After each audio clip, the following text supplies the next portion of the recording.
Squeeze harder, squeeze softer, squeeze a little harder, squeeze cough. Hey y'all, welcome back. Today we're checking out how Squeeze wrote the perfect song, Up the Junction. Some of the best stuff I've done has been to work instinctively and to not think through the process. It's not conscious thought. It's not this has to be this or that, or it's just about finding something that fits and flows, and that's the way that it works best for me. I'm a fan already, y'all. Be sure to go to Music Mongoose and like and subscribe. I feel like I've heard of Squeeze, but I think I've heard of The Squeeze. Is there a band called The Squeeze that had a song that was popular in the 90s? The Squeeze. Podcast hosted by Taylor Lautner, a 1977 crime film starring Stacy Keach, or a slang term for applying pressure to get something from someone. The Squeeze. Okay, no, just Squeeze. There they are, there's that guy. Tempted by the fruit of an... Is that them? Yes, I remember this song. Okay. But we're talking about a totally different song. Up the Junction. I'm not familiar. Squeeze's 1979 hit Up the Junction tells a dramatic story with 7 verses, focusing on a troubled romance, 7? poverty, and an unexpected pregnancy in South London. And the song really stands out with its unique theme and structure. It's more like a traditional English folk song than a new wave or post-punk tune. And unusually for a pop song, it has no chorus. This was a choice inspired by Bob Dylan's Positively 4th Street. And despite this, it became an unexpected hit. What? The song reached number 2 on the UK chart and sold 500,000 copies. Number 2. Y'all, only in the UK can a song with 7 verses and no chorus that sounds like English country folk song, can that get to number 2? Nowhere else. I can't imagine. That's crazy. That's a crazy choice. I haven't heard it yet, though. Maybe it's super brilliant. Let's see. And the story behind its creation is quite interesting. It's a story that features New Orleans, cheese and ham sandwiches, and even John Lennon's house. Hi, I'm Adam. Welcome back to Music Mongoose. If you love delving into music history like I do, then click subscribe and join the pack. Y'all be sure to go to Music Mongoose and like and subscribe. It's rare to find songwriters writing about real working lives in pop songs. Aside from songs like Eleanor Rigby by the Beatles, or The Jams' A Town Called Malice, or even Pulp's Disco 2000, they'd often steer clear of depicting the lives of working class people. Chris Difford ignored this trend when writing Up the Junction, and it's a song that truly stood the test of time. A few years ago, I used to host a radio show on a station that dedicated itself to playing the best of British music, and there were always loads of songs that I'd grow tired of hearing, like ELO's Mr. Blue Sky, or Another Brick in the Wall, or Bohemian Rhapsody, for example. Yes. But Up the Junction by Squeeze is a song I never grew tired of hearing. It's that really tight... He said he did get tired of hearing those. I like all those songs. Or Another Brick in the Wall, or Bohemian Rhapsody, for example. But Up the Junction by Squeeze is a song I never grew tired of hearing. It's that really tight narrative, Ian Jury-style lyricism from Chris Difford. Y'all be sure to go... What am I saying? I reacted to a Ian Dury documentary by Trash Theory, and it was really eye-opening. He did a lot of influencing. Check it out. It makes it so special. Along with Glenn Tilbrook's music, it makes the song both jolly and heartbreaking at the same time, painting this really vivid and bleak picture of life in a certain area in London. Let's go back to the mid-60s and Difford's childhood. Now, Difford's parents had often watched the Wednesday play on BBC One, and he became drawn to gritty slice-of-life dramas shown on the programme. One of these dramas was a Ken Loach-directed BBC adaptation of Nell Dunn's collection of short stories called, surprise, surprise, Up the Junction. It depicted the lives of 3 young women working in a Clapham Junction factory. Now, Difford actually wrote the lyrics to Up the Junction while... What's a Clapham Junction? Oh, it's a place. Okay. There was something else he said that I didn't know. The Wednesday play. The Wednesday play. Was that like a televised play that just came on Wednesdays? There's something about televised plays that I think is really cool. It's an anthology series of British television plays which ran on BBC One for 6 seasons from 1964 to 1970. The plays were usually original works written for television, although dramatic adaptations of fiction also featured. Okay, yes. Life drama adaptation of Up the Junction. It depicted the lives of 3 young women working in a Clapham Junction factory. Now, Difford actually wrote the lyrics to Up the Junction while on tour in America. USA, USA, USA. He didn't like touring very much, and he always felt homesick. So, in a hotel room in New Orleans, he was reaching for the imagery of home and came up with Up the Junction. And according to him, he wrote the lyrics as quickly as you can read them, which to me is baffling. How can someone just spew out something as brilliant as Up the Junction? You use his technique that he mentioned at the very beginning. Y'all, that's the best way to write songs. If you can channel it, let the spirits or whoever's on the other side or whatever's out there, your subconscious maybe it is even, but just don't think about it, don't edit it with your stupid monkey brain. Just let it flow through. That's how I did it. Way to go. How can someone just spew out something as brilliant as Up the Junction? Channeling. He later said he didn't consciously think about the song's structure when writing it. It was one of those songs that just came together. Yes. He believed that big songs seem to appear out of nowhere, and after that, you spend the rest of your life waiting for the next one to come. The dark arts. Along. The lyrics don't have any resemblance to the original Up the Junction by Nell Dunn, by the way, although they did share a few themes, of course, and he did nick the title, which famously only appears at the very end of the song. Difford has mentioned that he was inspired by Roxy Music's Virginia Plain, where its title only appears at the very end of the song as well. And the song's title in Up the Junction really serves as a sort of punchline at the end of this emotional journey of life in London. And when I first heard him say Up the Junction, it sounded sexual. The phrase itself, Up the Junction, is London slang for being in trouble, basically. It's sort of similar to the American phrase, up the creek without a paddle. It's also referring to Clapham Junction in Battersea, London. Clapham Common is also referenced, mentioned as the Windy Common in the first verse. Show me. That may have been the most intense one I've ever done. That's what she said. Clapham Junction. Clapham also sounds like a sexual thing. Where are we here? South of the Thames, close to downtown. Right. Clapham Junction. What's this? A theatre. Battersea Art Centre. Very nice. Very nice building. Look at this junction, y'all. Ooh, look at that junk. Look at that train. Look at that.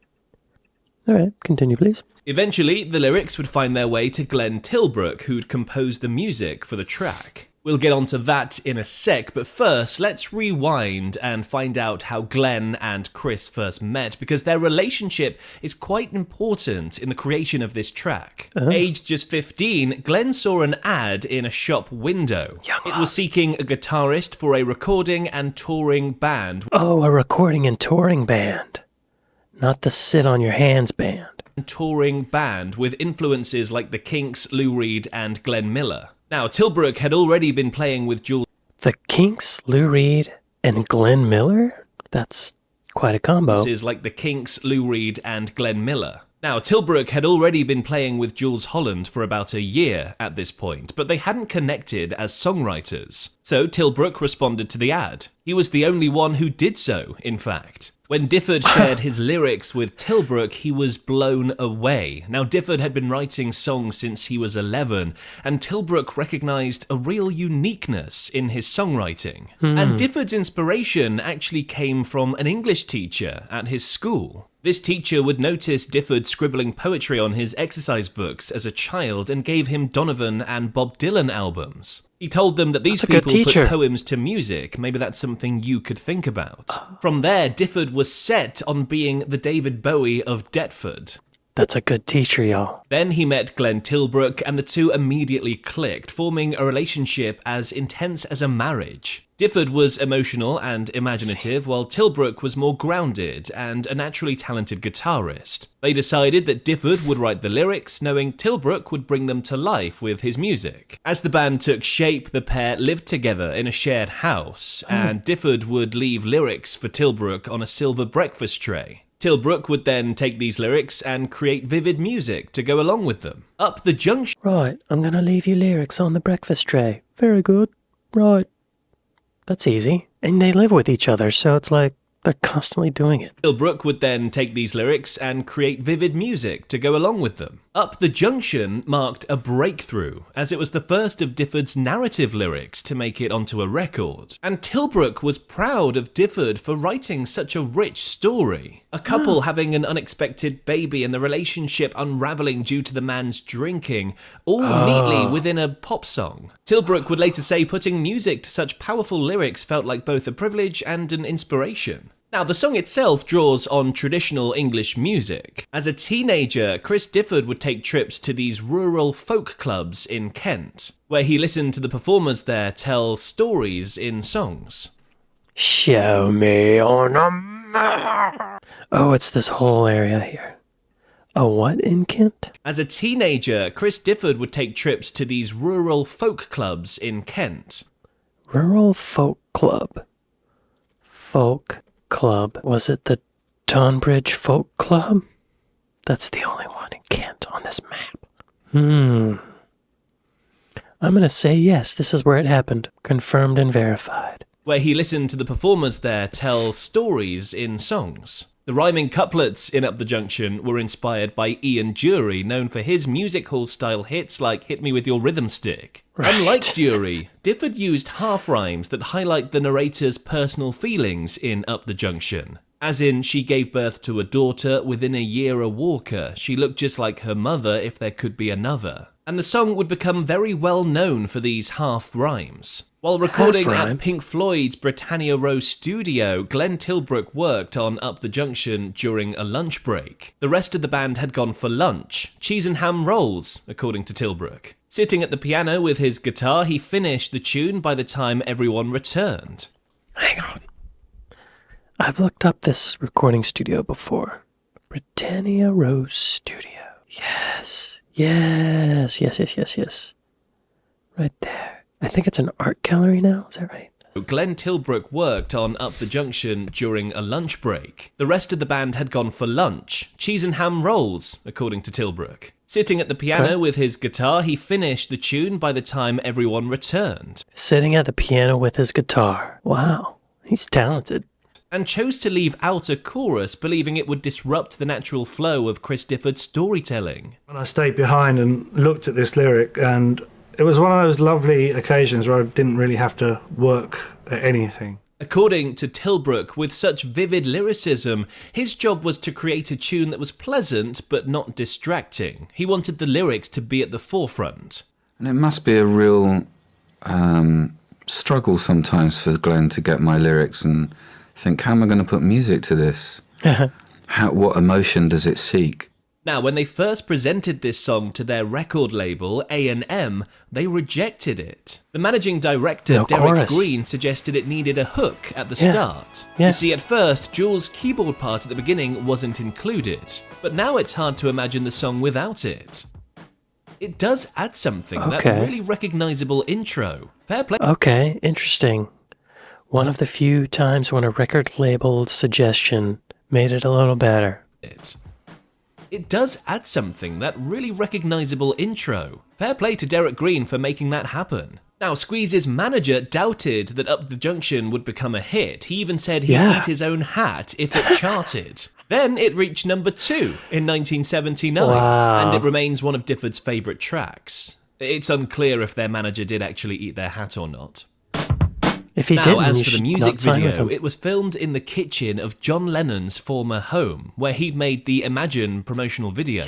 Tilbrook found it surreal to be in such an iconic setting at the start of their career. Now, the band were there primarily to shoot the video for Cool for Cats. After that, the director said they're gonna do Up the Junction as well. Now, at this point, they had all had quite a few beers. This explains their bleary appearance in the video.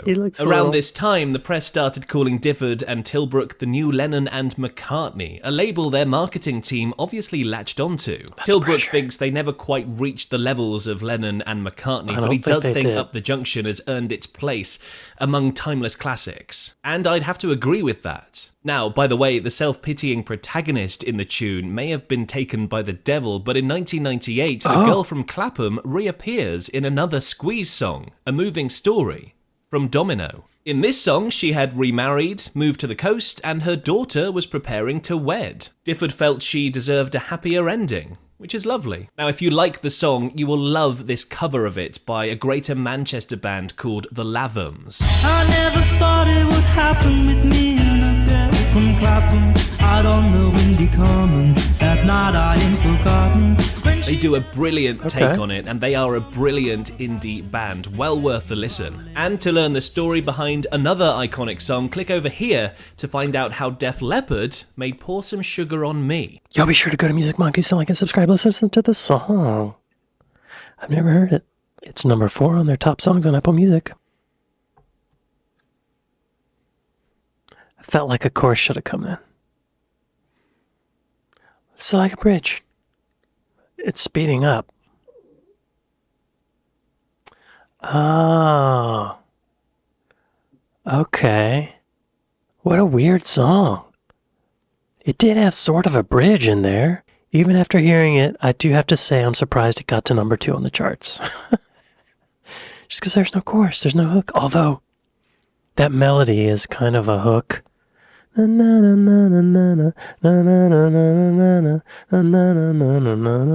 that how it goes? Something like that. I do want to check out their other songs. I've heard Tempted, Pulling Muscles from the Shell, Black Coffee in Bed, Goodbye Girl. Huh. Okay. Wow. Albums. Well, they've got a lot of albums. 78, 79, 80. 81, 82. They were making an album a year for a bit. 86, 87. His voice sounds the same. That's surprising. Wow, they're still doing it. Good to see them still rocking. Y'all be sure to go to Music Mongoose and like and subscribe. What a weird song. Got to number 2. Well, I'd like to thank my patrons. I'd like to thank my Buy Me a Coffee folks. Thank y'all for watching this with me, and I'll see y'all next time. Later.